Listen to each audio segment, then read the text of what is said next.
Well, I think broadly, we have a moment here as an industry, and we have an obligation to meet that moment where you've got just we saw it all stated, the tremendous opportunity from where the industry sits today in terms of reuse and circularity to what is possible, and to the point earlier around net zero and dare I say 100% take back, it's absolutely possible, absolutely feasible, right? The onus is on us as an industry to achieve it.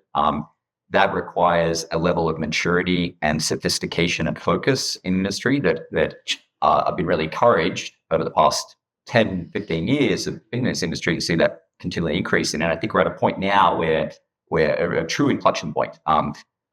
Tremendously happy to hear the statements from Samsung this morning, just around their commitment. I want to sort of recognize that shift from the true asset owners in this industry, the telcos that we heard on the second panel, and Samsung as a major OEM, just committing to circularity in a very direct and very tangible way, right? So that's the moment, that's the opportunity we have, and we have an obligation in the industry to meet it.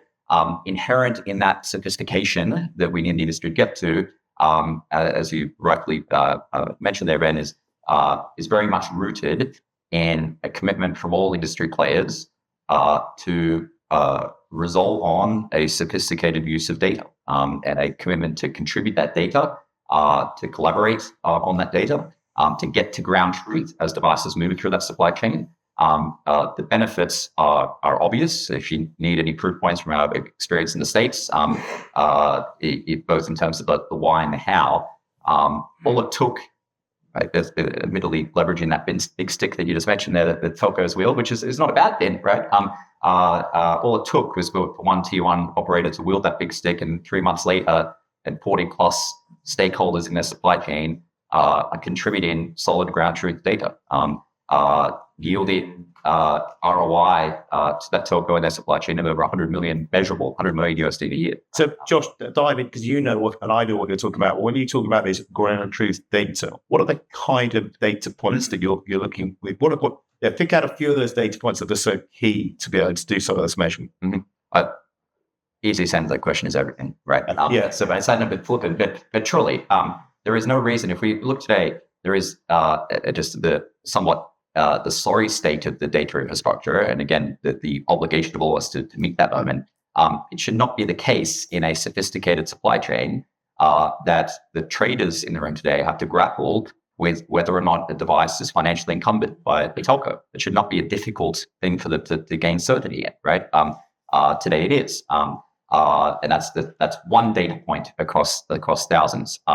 Easiest way to map those data points is whiteboard here, through all the life cycle of the device, everything from the design, development, and manufacturing, the first QC as it rolls off the line, the logistics processes it goes through to get out in the hands, the first sale, the activation of it, the adverse events, the warranty claims, the insurance claims, buyer's remorse, the non-adverse events, trade-ins, upgrades, and then obviously in reverse, well understood with really sophisticated players like Coxware here, the sophisticated refurbishment processes and then reuse processes.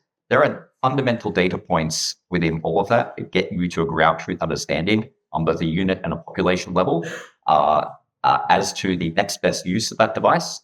That it is truly possible, and again, our US experience has proven this, truly possible to get every sophisticated stakeholder to contribute to.